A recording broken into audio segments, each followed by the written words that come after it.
वृश्चिक राशि के जातक जो कि बेहद मेहनती, लगनशील, कर्मठ, उत्साह से हमेशा परिपूर्ण, तुम आप उनको कभी भी थके हारे एक तरफ बैठे हुए नहीं देखेंगे।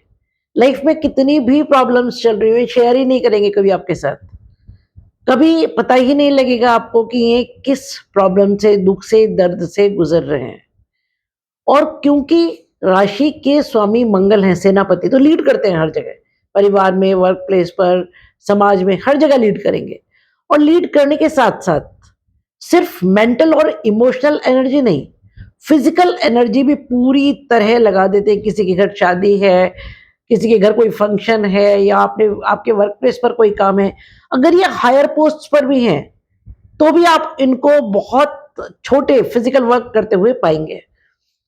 लेकिन अगर आपने इन्हें छेड़ दिया या इनसे पंगा लिया या इनके साथ गलत किया, तो फिर तैयार रहिए इस बात के लिए कि ये आपको 100 गुना परिणाम उसका दे करके ही रहेंगे, क्योंकि माफ करना इनकी फितरत में है ही नहीं। गलत ना करते हैं, गलत ना सहते हैं। ऐसे वृश्चिक राशि के जातकों को मेरा प्रणाम है।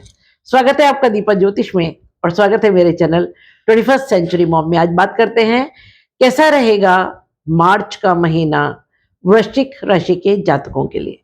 तो ये महीना बहुत इवेंटफुल होने वाला है, बहुत बड़े बड़े चेंजेस हो रहे हैं, और ऐसे ट्रांसफॉर्मेशंस जो आपके लिए बहुत अच्छी न्यूज लेकर के आने वाले हैं। कुछ ज्योतिषियों ने आपको बताया होगा कि पनौती आपकी शुरू हो जाएगी। यस, शुरू हो जाएगी, ये बात सही है, लेकिन उसका अर्थ तो समझिए। साढ़े सती, ढैया, पनौती शनि की जब आती है तो हम इतना भयभीत हो जाते हैं कि एक्चुअली शनि कुछ करे ना करे, हम खुद अपना डैमेज कर लेते हैं। तो उसकी जरूरत नहीं है भाई, ऐसा कुछ है नहीं, है ना। अच्छा, आप मेरे चैनल पर अगर नए हैं तो उसको सब्सक्राइब कर दीजिए, वीडियो पसंद आएगा तो लाइक और शेयर कर दीजिएगा, और बेल आइकन का बटन जरूर दबा दीजिएगा ताकि मेरे सारे वीडियोस आपको लगातार मिलते रहे। तो शुरू करते हैं फर्स्ट हाउस से। ये बड़े जो ट्रांजिट्स हैं उनकी बात मैं जब उस हाउस पर आऊंगी तभी करूंगी तो अच्छा रहेगा, अदरवाइज टाइम वेस्ट होगा। तो पहला घर आपका वृश्चिक राशि, लग्न, फर्स्ट हाउस, जो हम खुद हैं, हमारा हेड, हमारी बॉडी, हमारा ब्रेन, हमारी हार्ट, हमारी सोच, हमारा विचार, हमारी आचार, हमारी personality, that is your first house. तो वहां पर मंगल है जो कि अब मार्गी हो गए अष्टम भाव में। फर्स्ट हाउस से ही मैं डिस्क्रिप्शन आपका शुरू कर रही हूँ। अब देखिए, अष्टम भाव पाताल, अष्टम भाव रंध्र, अष्टम भाव से हम आयु और मृत्यु का विचार करते हैं। अब अष्टम भाव में किसी भी ग्रह का होना ट्रूली स्पीकिंग अच्छा नहीं मानते। सूर्य और चंद्र को दोष नहीं लगता है अष्टम का, लेकिन वो भी जब अष्टम में होते हैं तो वो भी क्षीण तो हो जाते हैं। अब जब मंगल अष्टम में होंगे तो उसका मतलब क्या है? मंगल मतलब आप खुद, अष्टम यानी पाताल, अष्टम यानी रंध्र। तो क्या होगा कि जब तक मंगल अष्टम में रहेंगे, मैं बहुत ऑनेस्टली आपको ये बात बोलूंगी, क्योंकि मैं आपको खुश करने के लिए, झूठ बोलने के लिए नहीं बैठी हूं, थोड़ा आपका एनर्जी लो रहेगा। उसका एक साइंटिफिक रीजन है। देखिए, एस्ट्रोलॉजी बहुत साइंटिफिक सब्जेक्ट है, बहुत साइंटिफिक।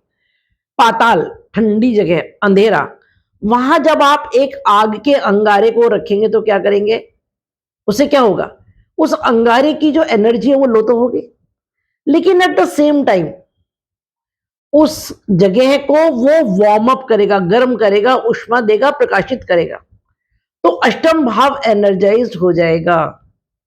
अष्टम आपका ससुराल, अष्टम गुप्त ज्ञान, गुप्त रहस्य, गुप्त धन, अष्टम वसीयत, अष्टम आपके पूर्वजों का कमाया हुआ धन, या ऐसा कोई भी धन जो आपने नहीं कमाया और आप तक पहुंचेगा। वो धन मानसिक, शारीरिक, मटेरियलिस्टिक, पैसे की फॉर्म में, लिक्विड फॉर्म में, या जमीन के नीचे दबी हुई चीजें, खनन, पेट्रोलियम पदार्थ, वो सब है। कोई बहुत बड़ा गूढ़ रहस्य, बहुत बड़ा गूढ़ ज्ञान, अगर आप रिसर्च में हैं, ऑकल्ट में हैं, आप फौज में हैं, आप पुलिस में हैं, आप स्पाई हैं, बहुत बहुत बहुत अच्छा समय है। किसी भी ग्रह के सिर्फ नेगेटिव एस्पेक्ट नहीं होते और सिर्फ पॉजिटिव भी नहीं होते हैं, हमें उसके दोनों एस्पेक्ट्स को देखना चाहिए। तो मंगल का अष्टम भाव में होने से एक चीज, दूसरी चीज क्या है कि थोड़ा सा ये समय एक्सीडेंट प्रोन रहेगा। तो अपने व्हीकल्स को थोड़ा प्रॉपर्ली चेकअप कराइए, अपने ब्रेक्स वगैरह चेक कीजिए और स्पीड को थोड़ा-सा कंट्रोल रखिए। बाकी घबराने की कोई बहुत ज़रूरत नहीं है, कोई बहुत बड़ा कुछ हो जाने वाला नहीं है। विशेष रूप से अब तो मंगल मार्गी हो गए, जब वक्री थे तब यस थोड़ा-सा परेशान होने की ज़रूरत थी, अब नहीं है, अब तो मंगल मार्गी हो गए। फिर भी स्वेच्छा से रक्तदान करके आ जाइए किसी हॉस्पिटल में, या लाल वस्तुओं का दान कर दीजिए मंदिर में। लाल जो मसूर की दाल होती है, लाल वस्त्र, उसका दान कर दीजिए। हनुमान चालीसा का पाठ कीजिए। परेशान होने की बिल्कुल कोई ज़रूरत नहीं है। ऐसा नहीं है कि कुछ बहुत बड़ा भयंकर कुछ होने वाला है, नहीं, नहीं। ये ऐसा भी हो सकता है कि लेने की बजाय आपको कुछ अच्छा दे के चला जाए। शनि की दशम दृष्टि है 29 मार्च तक, क्योंकि 29 मार्च तक शनि का ट्रांजिट नहीं हुआ। शनि का ट्रांजिट होगा आपका 29 मार्च से पंचम भाव में, जब आपकी पनौती आएगी। और 29 मार्च तक आपके चतुर्थ भाव में ही शनि बैठे हुए हैं, लेकिन क्योंकि अभी 22 फरवरी से वो अस्त हो गए हैं, तो जब शनि किसी के चतुर्थ भाव में, राशि से चतुर्थ भाव में होते हैं तो ढैया होती है। राशि से अष्टम भाव में होते हैं तो उसको हम नॉर्थ इंडियन भाषा में ढैया और साउथ इंडियन एस्ट्रोलॉजी के हिसाब से कंटक कहते हैं। शनि जब पंचम भाव में होते हैं तो पनौती होती है। पनौती की जो एक थ्योरी है, वो हमारे वैदिक एस्ट्रोलॉजर, जो ओल्ड एस्ट्रोलॉजी है उसमें नहीं है। ये जो साउथ इंडियन एस्ट्रोलॉजी है, उनकी एक रिसर्च कह लीजिए आप, या उनकी खोज, या उनकी द्वारा उत्पादित की हुई थ्योरी है। लेकिन इसका इम्पैक्ट है, उसका इम्पैक्ट है। अब उसका इम्पैक्ट क्या है वो मैं बताती हूँ। पंचम भाव हमारे पूर्व जन्म के कर्मों का भाव है। अब पूर्व जन्म के कर्मों का भाव ये है कि हम पिताजी से अपने घर में क्या लेकर के आए हैं, हमने वो एक ताला चाबी करके रख दिया, उसके अंदर लॉकर में रख दिया। अब जो भी हमें मिला है पूर्व जन्म से, अच्छे कर्म करके आए हैं तो अच्छा फल, बुरे कर्म करके आए हैं तो बुरा फल, या मिश्रित कर्म करके आए हैं तो मिश्रित फल, वो इस समय में हमारे ही लॉकर से शनि हमको निकाल करके देंगे।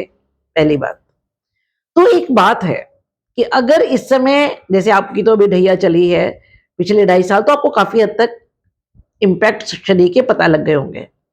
मेरे 36 साल के एस्ट्रोलॉजिकल कैरियर में मैंने शनि की 7.5 ढैया और पनौती में लोगों को जमीन से आसमान और आसमान से जमीन तक पहुंचते देखा है।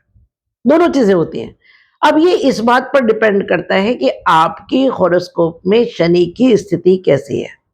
फॉर एग्जाम्पल, अगर वो अपनी ही राशि में बैठे हैं, सुदृढ़ स्थिति में है। अगर वो मित्र राशि में बैठे हैं तो भी बहुत अच्छी स्थिति में है। अगर उनको मित्र ग्रह देख रहे हैं तो वो अच्छी स्थिति में है। खासतौर से जैसे तुला राशि में शनि कारक होते, तो अगर आपकी कोई ऐसी राशि है जिसमें शनि कारक है तो अच्छी स्थिति में है। तो ऐसा भी हो सकता है कि आपके वारे न्यारे कर जाए। और अगर शनि खराब स्थिति में है तो फिर थोड़े से कठोर फलों के लिए भी तैयार रहिए, लेकिन उसके लिए परेशान होने की जरूरत इसलिए नहीं है। कि हमें इस बात को एक्सेप्ट कर लेना चाहिए कि अच्छा मिल रहा है तो भी और बुरा मिल रहा है तो भी हमारे ही कर्मों का फल है। कारण इस जन्म के कर्म हम जानते हैं, पिछले जन्म के कर्म हम नहीं जानते। तो अगर बाई चांस ऐसा भी है, थोड़ा टफ टाइम भी चल रहा है, तो हनुमान चालीसा कीजिए, दशरथ कृत शनि स्तोत्र का पाठ कीजिए, तेल में, स्पेशली सरसों के तेल में अपनी परछाई देख करके छाया दान कीजिए। ये 3 चीजें कर लीजिए, कोई प्रॉब्लम्स नहीं आएंगी। तो हम बात कर रहे थे शनि की दशम दृष्टि की। तो 29 मार्च तक शनि की दशम दृष्टि आपके फर्स्ट हाउस पर है, लेकिन उसके जो इम्पैक्ट्स हैं वो ऑलमोस्ट खत्म हो गए हैं, क्योंकि शनि अस्त हो चुके हैं। तो अब शनि का इम्पैक्ट ना जैसा होगा। वैसे भी जब कोई ग्रह एक राशि से दूसरी राशि में परिवर्तन करता है, ट्रांजिट करता है, तो क्या होता है, 45 डेज का वो टाइम होता है, जैसे वो धीरे धीरे ट्रांजिट इस तरह करता है एक जगह से दूसरी जगह। तो क्या होगा कि 45 डेज पहले आपको उसके इम्पैक्ट्स दिखने शुरू हो जाते हैं। तो 29 मार्च से अगर शनि आपके 5th हाउस में आ रहे हैं, तो मिड फैब से, यानी कि 12-14 फरवरी के आसपास आपको कुछ चेंजेस आने नजर आने शुरू हो गए होंगे, उसको आप अपने हिसाब से नोटिस कीजिए और ध्यान दीजिए कि किस तरह के चेंजेस हो रहे हैं। उससे आप आगे आने वाले 2.5 साल का काफी हद तक अंदाजा लगा पाएंगे। बृहस्पति की 7th और राहु की 9th दृष्टि है आपके फर्स्ट हाउस पर। जब तक शनि की दशम दृष्टि थी पिछले 2.5 साल से, तो क्या हो रहा था कि आपके कामों में अड़चन, काम धीमे धीमे चल रहे हैं, आप काम कर रहे हैं, आपको उसके रिजल्ट्स नहीं मिल रहे हैं। अगर शनि अच्छी स्थिति में रहे होंगे तो अच्छे रिजल्ट्स भी मिले होंगे, अगर शनि खराब स्थिति में रहे होंगे तो ये परिस्थितियां रही होंगी। वो अब चेंज हो जाएंगी, वो अब चेंज हो जाएंगे। और बृहस्पति की 7th और राहु की 9th दृष्टि ये दिखाती है कि आपके जीवन में कुछ अच्छा अब आएगा। राहु अचानक के कारण और बृहस्पति देवताओं के गुरु, धन के कारक, संतान के कारक, पूर्ण उत्थान के कारक, जीव के कारक। तो इन सब चीजों से रिलेटेड कुछ बेनिफिट्स आपको मिलेंगे। बात करें दूसरे भाव की, तो दूसरे भाव में धनु राशि जिसके स्वामी बृहस्पति 7th हाउस में मार्गी हो रहे हैं। ये बहुत बहुत सुंदर स्थिति है। 7th हाउस में जब बृहस्पति होंगे तो पूर्ण दृष्टि आप पर, फर्स्ट हाउस पर, हम पर। तो क्या होगा कि जो हमारी टोटल पर्सनालिटी है, हमारा सोचने समझने का तरीका, हमारा काम करने का तरीका और इवन हमारे कर्म फल, वो सब दैवीय हो जाएंगे, गॉडली हो जाएंगे। वो क्योंकि देवताओं के गुरु हैं बृहस्पति, तो अच्छा ही सोचेंगे, पॉजिटिव, भला। तो आपके संतान का सुख आपको मिलेगा, धन का सुख मिलेगा, समाज में मान और प्रतिष्ठा बढ़ेगी और आप पूजा पाठी और आध्यात्मिक हो जाएंगे। और सिर्फ इतना ही नहीं है, बृहस्पति जिस घर में रहते हैं उस घर को विशाल करते हैं। जब मैं 7th हाउस पर आऊंगी जो डिस्कस करूंगी, 7th हाउस आपका लाइफ पार्टनर, आपका बिजनेस पार्टनर, आपका बिजनेस, ये चीजें अब एनलार्ज हुई होंगी, उनमें फायदा हुआ होगा। जब वो वक्री थे तो कुछ गलतियां थी जो उन्होंने सुधरवाई होंगी। अब जब मार्गी हो गए हैं तो उसके अच्छे फल, लाइफ पार्टनर का करियर, लाइफ पार्टनर की लाइफ, आपका बिजनेस बड़ा होगा, बिजनेस पार्टनर की लाइफ अच्छी हुई होगी। ये सब चीजें आपको देखने को मिली होंगी और अब आगे भी मिलेंगी जब तक बृहस्पति मार्गी आपके 7th हाउस में रहेंगे। मंगल की 7th दृष्टि और राहु की दशम दृष्टि है आपके 2nd हाउस पर। 2nd हाउस हमारा कुटुंब, हमारी वाणी, हमारा धन का संचय, इन सब चीजों को दिखाता है। तो यहाँ का स्वामी जब मार्गी हो रहा है 7th हाउस में, लाइफ पार्टनर से कुटुंब में फायदा, लाइफ पार्टनर से धन का संचय, बिजनेस से धन का संचय, आपके बिजनेस पार्टनर से धन का संचय। वाणी बड़ी सात्विक हो जाएगी आपकी, बड़ा सोच समझ करके अच्छा अच्छा बोलेंगे, खान पान शुद्ध होगा, पवित्र होगा। और ये जो घर है ये ऐसा है कि हम कुटुंब में सात्विक माहौल बनाएंगे, क्योंकि बृहस्पति की यहाँ पर प्रेजेंस है। यहाँ के जो स्वामी है राशि के, वो 7th हाउस में मार्गी हो रहे हैं। बात करें 3rd हाउस की, तो 3rd हाउस में मकर राशि जिसके स्वामी शनि है। यहाँ पर बृहस्पति की 9th अमृत दृष्टि और मंगल की अष्टम दृष्टि है। शनि अब अस्त हो गए हैं और ट्रांजिट में है, आपके पंचम भाव में आ रहे हैं, चतुर्थ भाव से। तो क्या होगा, ये पराक्रम का घर है, छोटे बहन भाई का घर है, आपके पड़ोसियों का घर है और आपके कम्युनिकेशन का घर है। क्योंकि यहाँ बृहस्पति की 9th दृष्टि है जो अमृत दृष्टि होती है और मंगल भी मार्गी हो गए, उनकी अष्टम दृष्टि है। तो पराक्रम में तेजी आएगी, आपके काम में स्पीड आएगी, छोटे बहन भाइयों के साथ रिलेशंस अच्छे होंगे, पड़ोसियों के साथ अच्छे रिलेशंस होंगे, आपका कम्युनिकेशन बहुत अच्छा हो जाएगा। लेकिन कभी कभी क्रोध भी होगा, क्योंकि मंगल क्रोध के भी कारक है। मंगल गुस्से के साथ उत्तेजना, साहस, आप कुछ चीजें बड़े साहस के साथ कम्युनिकेट करेंगे और सामने वाला अगर कुछ गलत करने वाला है तो सिर्फ आपकी वाणी भर से, आपके ओज से, प्रताप से, आपके सिर्फ स्पीकिंग स्टाइल से वो उस चीज को करने से रुक जाएगा। तो आपका जो कम्युनिकेशन होगा ना, वो सात्विक भी होगा, लेकिन साथ साथ थोड़े से ऊंचे स्वर में, थोड़ा तेजस्वी, थोड़ा ओजपूर्ण भी होगा। एक कमांडर की वॉइस, कौन है मंगल, कमांडर है, तो उससे आप अपने बहुत सारे काम बना पाएंगे। और दूसरी बात यह है कि तीसरे भाव की पूर्ण दृष्टि क्योंकि आपके भाग्य भाव पर होती है और उसका जो स्वामी है वो अब आ रहा है पंचम में, तो पंचम नवम का संबंध बनेगा, पंचम नवम का संबंध बनेगा। अब क्या है, आपका जो चतुर्थ भाव है, उस जो माता, भूमि, भवन, वाहन को रिफ्लेक्ट करता है, उसमें शनि 29 मार्च तक है। पर उनकी जो प्रेजेंस है, जैसा कि मैंने कहा, ऑलमोस्ट नलीफाई, ऑलमोस्ट ना जैसी है। क्योंकि एक तो वो जब एक राशि से दूसरी राशि में कोई प्लेनेट ट्रांजिट करता है तो उसके लगभग बॉर्डर पर है इस समय, उसका पूरा ट्रेवल पाथ को वो कवर कर चुका है, तो उस पर वैसे भी उसके इम्पैक्ट बहुत कम हो गए। ऊपर से अस्त है, तो चतुर्थ भाव पर जो असर थे वो तो ना के बराबर हैं। तो आपके भूमि भवन वाहन से कंसर्न, माता से कंसर्न, पेरेंटल प्लेस से कंसर्न जो प्रॉब्लम्स चल रही थी, अब उनसे छुटकारा मिलेगा। आप कोई भूमि खरीद सकते हैं, भवन खरीद सकते हैं, वाहन खरीद सकते हैं, पब्लिक डीलिंग में बहुत फायदा होगा क्योंकि ये पब्लिक का भी घर है।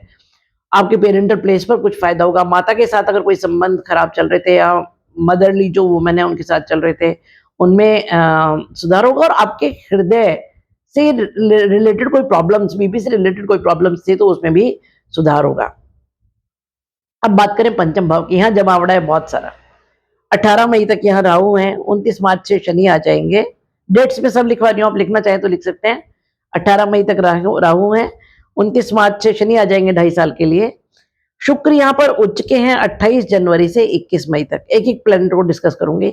बुध 27 फरवरी से हैं, सूर्य 12 मार्च से हैं, चंद्रमा 29 से 31 मार्च रहेंगे। तो यहाँ पर एक षड ग्रही योग यानी 6 ग्रहों का योग बनेगा। सबसे पहले तो एक बात बहुत ओपनली आपको मैं बतला दूं, ये षड ग्रही योग 12 की 12 राशियों के लिए खराब है, ये किसी के लिए भी अच्छा नहीं है। विशेष रूप से 29 तारीख से लेकर के 31 तारीख तक, सवा दो साल, सवा दो दिन या सवा दो दिन या 2.5 दिन चंद्रमा एक राशि में रहते हैं।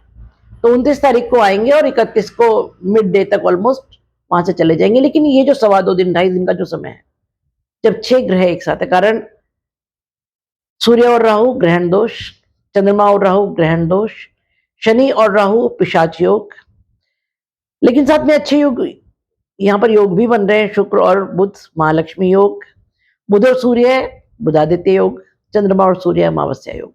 इतने सारे योग जब पंचम भाव में बन रहे हैं, तो ये एक ऐसी स्थिति है जब कुछ चीजें बहुत ज्यादा अच्छी होंगी और कुछ चीजें थोड़ी खराब भी हो सकती है। बहुत ओपनली मैं बोल रही हूँ। उसके लिए आपको थोड़ा सा ख्याल रखना चाहिए। पंचम भाव संतान, पंचम भाव विद्या और बुद्धि, पंचम भाव हमारे प्रेम प्रसंग, पंचम भाव छात्रों का भाव है, उनके एजुकेशन से रिलेटेड भाव है। पंचम भाव हमारे पूर्व जन्म के पुण्यों का भाव है। अब क्या होगा यहाँ पर इतने सारे ग्रहों के होने से? जैसे राहु 18 मई को यहाँ से आपके चतुर्थ भाव में चले जाएंगे क्योंकि राहु उल्टे चलते हैं। तो क्या होगा कि राहु जाते जाते भी, अभी तो है यहाँ पर, अपना इंपैक्ट देंगे। राहु यहाँ पहले से थे, अकेले से तो प्रॉब्लम नहीं थी, लेकिन राहु के साथ जब शुक्र आ गए हैं तो क्या होगा, शुक्र और राहु मिलकर के, शुक्र अभिलाषाएं और राहु एम्पलीफायर, आपकी इच्छाओं को 100 गुना बढ़ा देंगे। आपको मजबूर कर देंगे ऐसी चीजें करने के लिए जो आप करना नहीं चाहते हैं। मटीरियलिस्टिक थिंग्स को अचीव करने के लिए आपको गलत रास्ते सुझाएंगे जो आपको नहीं लेने चाहिए। वैसे भी जब यहाँ पर अभी शनि आ जाएंगे तो शनि न्याय, शनि सही रास्ता, शनि सीधा रास्ता, शनि कठोर। अब क्या होगा, एक कॉन्फ्लिक्ट की सिचुएशन रहेगी। फॉर एग्जाम्पल राहु उद्दंडता, शनि डिसिप्लिन, राहु छल कपट, शनि कहते हैं नहीं भाई जो चाहिए वो बिल्कुल कायदे से सीधे और सच्चे रास्ते से लेना है। राहु अचानक, शनि शनि शनि। तो क्या होगा, एक कॉन्फ्लिक्ट की स्थिति रहेगी आपके मन में, आपकी आत्मा में। उसके अलावा यहाँ पर कुछ अच्छे भी प्लेनेटरी पोजीशन है। जैसे शुक्र यहाँ पर उच्च के हैं तो बहुत अच्छी स्थिति, और वैसे भी अब मार्गी वक्री हो गएंगे 3 मार्च से और 12 अप्रैल तक, तो चतुर्थ भाव के फल देंगे। जब कोई ग्रह वक्री होता है तो अपने से एक घर पहले के फल देता है। वो उस घर के अंदर, उस राशि के अंदर एंटर करे तो भी और नहीं करे तो भी, वो इस बात पर डिपेंड करेगा कि वो वक्री होकर के चतुर्थ भाव के अंदर यानी कि कुंभ राशि के अंदर एंटर करते हैं या नहीं करते हैं। लेकिन जब कोई ग्रह वक्री होता है तो अपने से एक घर पहले के फल देता है। चतुर्थ भाव में शुक्र उच्च के होते हैं, दिशा बली होते हैं, यहाँ पर दिग्बली है। तो भूमि भवन वाहन से रिलेटेड कोई बहुत बड़ी न्यूज, पेरेंटल प्लेस से न्यूज, कोई बहुत बड़ी न्यूज, कोई बहुत अच्छी खबर, माता से रिलेटेड कोई बहुत अच्छी खबर इस समय मिलेगी। क्योंकि पहले जब यहां पर शुक्र थे तब शनि भी थे, हालांकि मित्र है, दोनों दोनों मित्र है, लेकिन शनि हर्डल्स और शुक्र देने में विश्वास रखते हैं। तो अब जब शुक्र यहाँ लौट करके आएंगे या शुक्र की कितनी परसेंट यहाँ तक आते हैं उस पर डिपेंड करेगा, लेकिन वक्री होने पर चतुर्थ के फल आपको मिलेंगे इस समय। बुध यहाँ पर सूर्य के साथ है, बुधादित्य योग बना हुआ है, अच्छी स्थिति है पंचम भाव में। गवर्नमेंट से रिलेटेड कोई काम बन जाएंगे, डॉक्यूमेंटेशन से रिलेटेड कोई काम बन जाएंगे। और इन सारे ग्रहों की दृष्टि 8 ग्रहों की दृष्टि 8 ग्रहों की 11वें भाव पर जो इच्छा पूर्ति का और लाभ का भाव है वहां पर है, तो जबरदस्त लाभ होगा, जबरदस्त इच्छा पूर्ति होगी। लेकिन साथ साथ कुछ बड़ी हर्डल्स भी आ सकती है, उनके लिए भी तैयार रहिए, क्योंकि जो अच्छे ग्रहों के कॉम्बिनेशन है वो अच्छा फल भी देंगे और जो बुरे ग्रहों के कॉम्बिनेशन है वो बुरा फल भी देंगे, तो दोनों चीजों के लिए तैयार रहिए। यहाँ पर विशेष रूप से जब चंद्रमा होंगे 29 से 31, तो उस समय संभलने की जरूरत क्यों है? चंद्रमा मनसो जाता, चंद्रमा मन के कारक है। तो क्या होगा कि मन पर जब ग्रहण होगा, जब सूर्य अमावस्या क्रिएट करेगा, राहु ग्रहण क्रिएट करेगा, तो हम थोड़े डिप्रेशन की पोजीशन में जा सकते हैं, थोड़ा मन उदास रह सकता है, मन विचलित रह सकता है, और वो किसी भी कारण से रह सकता है। फाइनेंसेस से रिलेटेड कोई प्रॉब्लम हो, फैमिली से रिलेटेड कोई प्रॉब्लम हो। देखिए, प्रॉब्लम सबकी लाइफ में हमेशा चलती है, लेकिन डरने की जरूरत बिल्कुल नहीं है। उसका कारण क्या है कि एस्ट्रोलॉजी डरने या डराने के लिए नहीं है। एस्ट्रोलॉजी एक रेमेडियल साइंस है। इसका हम मौसम विभाग जैसे हैं, आपको बताएंगे भाई बाहर तूफान आने वाला है, 2 बजे से 3 बजे तक तूफान की तीव्रता 300 से 400 किलोमीटर रहेगी, घर के अंदर कुंडी लगा के अंदर बैठ जाइए, 2 घंटे काम के लिए बाहर मत निकलिए, तूफान तो आएगा, उसी स्पीड से आएगा, लेकिन आप बच गए क्योंकि आपको पहले से उसकी इंफॉर्मेशन थी। तो ये जो 2 ढाई दिन का समय है, ये ऐसा है कि अपने मन पर, अपने क्रोध पर नियंत्रण रखिएगा। हो सके तो मौन व्रत धारण कर लीजिए, और अगर नहीं तो इंटेंशनल अपने आप को बार बार याद दिलाना है कि देखो भाई ये 2.5 दिन कोई कितना भी प्रोवोक करे, कितना भी गुस्सा दिलाए, कुछ भी करे, शांत रहना है बस। अगर आपने शांत रह करके 2 ढाई दिन काट लिया फिर प्रॉब्लम नहीं है। और अगर आप ये वीडियो सुन रहे हैं और अपना टाइम वेस्ट कर रहे हैं इसमें, तो फिर कीजिए ना, ये करना ही चाहिए। क्योंकि हम अगर एस्ट्रोलॉजी को जान रहे हैं और मान रहे हैं और फिर भी अगर हम उसकी रेमेडी नहीं कर रहे हैं, तो फिर ये वीडियो देखने का कोई फायदा नहीं है, जानने और मानने का कोई फायदा नहीं है। बात करें आपके छठे भाव की, तो यहाँ मेष राशि जिसके स्वामी मंगल अष्टम भाव में मार्गी हो रहे हैं। छठे का स्वामी जब अष्टम में बैठा हो या अष्टम का स्वामी छठे में बैठा हो, तो ये लगभग विपरीत राजयोग जैसी स्थिति होती है। रोग ऋण और शत्रु का जो स्वामी है वो दुखेश में बैठा है, कष्ट के स्वामी हाउस में बैठा है, तो क्या होगा कि ये एक दूसरे को ऑलमोस्ट कट करेगा, नलीफाई करेगा। तो रोग ऋण और शत्रु से छुटकारा मिलेगा। और उसके अलावा एक चीज और है कि अगर कोई आने वाली मुसीबत है उसे ये योग टाल देगा।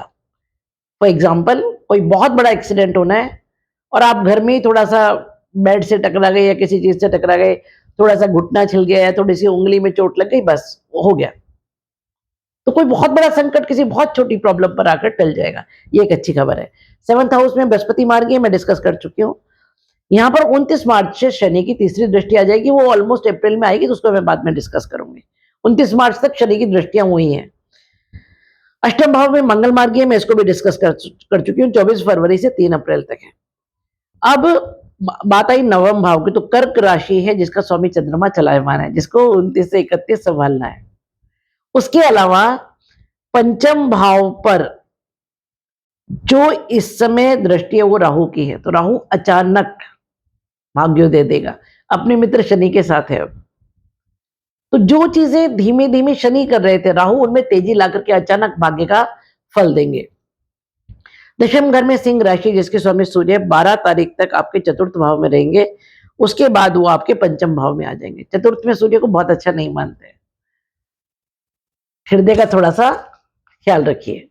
हालांकि गवर्नमेंट से फायदे होंगे, जैसा कि मैंने कहा, हर ग्रह की कुछ अच्छी चीजें और कुछ बुरी चीजें हैं। पेरेंटल प्लेस पर कोई गवर्नमेंट से फायदा होगा, और क्योंकि पूर्ण दृष्टि उस समय दशम भाव पर रहेगी, कर्म स्थान एनलाइटेंड होगा, वहां कुछ अच्छा होगा, कोई प्रमोशन, कोई ट्रांसफर, कोई जॉब, या गवर्नमेंट से रिलेटेड कोई जॉब या वर्क या पिता से रिलेटेड कोई फायदा या पिता को फायदा। लेकिन थोड़ा-सा एक ये चीज़ है कि हृदय को सँभालिए क्योंकि ये कालपुरुष का हृदय स्थान है और यहाँ सूर्य को थोड़ा-सा अच्छा नहीं मानते हैं। लेकिन 12 तारीख के बाद जब वो पंचम भाव में आ जाएँगे, वहाँ वो कारक हैं। क्यों? क्योंकि कालपुरुष की कुंडली में यहाँ सिंह राशि आती है जिसके स्वामी सूर्य हैं, तो फिर बल्ले-बल्ले है। तो ये जो षडग्रही योग है ना, इससे इतना डरने घबराने की ज़रूरत नहीं है, कुछ बहुत भयानक नहीं हो जाने वाला है। बस ये है कि थोड़ा-सा मेडिटेशन कीजिए, थोड़ा अपना पूजा-पाठ कीजिए, अपने मन को शांत रखिए, बाकी कुछ नहीं है। बात करते हैं आपके 11वें भाव की, तो यहाँ दृष्टियाँ ज़बरदस्त हैं, ज़बरदस्त दृष्टियाँ हैं। हालाँकि दशम भाव पर भी अभी 29 मार्च तक शनि की दृष्टि रहेगी, पर वो ऑलमोस्ट नलीफाई हो चुकी होगी, ऑलमोस्ट खत्म हो चुकी होगी क्योंकि पहली बात शनि अस्त हो चुके हैं, दूसरे कुंभ के बिल्कुल बॉर्डर तक पहुँच चुके हैं। बात करें 11वें भाव की, तो जी वैदिक एस्ट्रोलॉजी में किसी ग्रह का प्लेसमेंट किसी हाउस में जितना इम्पोर्टेंट है, उससे ज़्यादा इम्पोर्टेंट है दृष्टियाँ। मैं हमेशा एक ही एग्ज़ाम्पल देती हूँ, आज भी वही दूँगी कि आप खीर लेके बैठे और कुत्ता मुँह मार के चला गया। खीर तो रखी है अभी भी सामने, लेकिन आपके किसी काम की नहीं बची। यह है दृष्टि का असर। तो यहाँ पर बृहस्पति की पंचम दृष्टि और शुक्र की संजीवनी दृष्टि, 2 गुरुओं की दृष्टि जब 11वें भाव पर पड़ेगी, तो लाभ निश्चित है, इच्छा पूर्ति निश्चित है। हालाँकि उसके साथ बाकी सबकी भी है, राहु की 7th है, बुध की दृष्टि है, सूर्य की दृष्टि है, मंगल की दृष्टि है और 29 मार्च से शनि की भी दृष्टि हो जाएगी। 29 मार्च तक 7 ग्रहों की दृष्टि है, 29 मार्च से शनि की भी हो जाएगी और चंद्रमा की दृष्टि सवा 2 दिन, ढाई दिन रहेगी। तो जब शनि 29 मार्च से आएंगे उसके पहले कुछ समय के लिए 7 ग्रहों की दृष्टि वहां पर रहेगी। बात करें आपके अष्टम, जो कि बहुत अच्छी है, केतु है इस भाव में, और ये सारी दृष्टियां ऐसा लाभ और ऐसी इच्छा पूर्ति करा जाएंगी, क्या बोलूं मैं, आप उसकी सिर्फ कल्पना कर सकते हैं या आपने सिर्फ कल्पना में वो सोचा होगा। ट्रबल्स भी आएंगे, वो बहुत ओपनली बोल रही हो, आसानी से नहीं मिलेगा कुछ, लेकिन इतना जबरदस्त मिल जाएगा क्योंकि कहां बैठे हैं सब, पूर्व जन्म के पुण्य जिस घर से निकलते हैं, ताले की चाबी यही है, यही है लॉकर पूर्व जन्म का, वहां से निकल के दृष्टि कहां आ रही है 11वें भाव पर, सबकी। तो मिला जुला फल, अच्छा भी बहुत ज्यादा और बुरे के लिए भी थोड़ा बहुत तैयार रही है। बुरे का मतलब ये कि कोई काम आपका बनने वाला है, उसी में लास्ट मिनट तक बार बार हर्डल, मतलब आपको बहुत फ्रस्ट्रेट करके वो रिजल्ट मिलेगा, लेकिन मिलेगा, इसकी मैं गारंटी दे सकती हूँ। बात करें आपके 12वें भाव की, तो तुला राशि जिसके स्वामी शुक्र उच्च के होकर के वक्री अब चतुर्थ भाव में आ जाएंगे। Wow, this is a beautiful situation. 12वें में शुक्र बैठा हो, 12वें पर दृष्टि हो या 12वें का स्वामी हो, बहुत बहुत बहुत अच्छा मानते हैं। विदेश से जबरदस्त लाभ, एमएनसी से लाभ, विदेशी लोगों से लाभ, कोर्ट कचहरी के मामले आपके सुधर जाएंगे, हॉस्पिटल के मामले सुधर जाएंगे, आपके पति पत्नी के जीवन में मधुरता आएगी, जीवन में सौंदर्य आएगा, प्रेम आएगा, लग्जरी आएंगी, वैभव आएगा और धन, हालांकि एक खर्चे का भी घर है तो खर्चा भी होगा, उसके लिए भी तैयार रहिए। लेकिन शुक्र जब खर्चा कराता है तो उन चीजों पर कराता है जिससे हमें प्रसन्नता होती है, जिससे हमें अचीवमेंट्स होते हैं। कई बार बिजनेस में कराता है, आर्ट से जो लोग रिलेटेड हैं, मीडिया में है, फिल्म इंडस्ट्री में है, जो क्रिएटिव चीज़ों का काम करते हैं या जो सौंदर्य प्रसाधनों के व्यापारी हैं, उनके लिए बहुत बहुत बहुत अच्छा समय है, गजब समय है। ये मेरी प्रेडिक्शंस मार्च के बारे में। आपके सेटन ट्रांजिट के बारे में अलग से एक वीडियो बनाऊंगी, बहुत जल्दी पोस्ट करूंगी उसको। तब तक रेमेडीज में आपको ऑलमोस्ट सारी बता चुकी हूँ। सरस्वती पूजा जरूर कीजिए, हनुमान चालीसा कीजिए, सुंदरकांड कीजिए और बाकी सारी रेमेडीज मैंने साथ साथ आपको बता दी, उन सबको यदि आप करते हैं तो डरने की घबराने की कोई जरूरत नहीं है, बहुत कुछ दे करके जाने वाला है ये महीना। वीडियो पसंद आए तो लाइक कीजिए, शेयर कीजिए, सब्सक्राइब कीजिए और घंटी वाला बटन जरूर दबा दीजिए ताकि मेरे सारे वीडियोस आपको मिलते रहें। मिलते हैं कैसी वीडियो के लिए बहुत जल्दी, तब तक stay happy, stay blessed, Shubham भवतु, कल्याणम भवतु।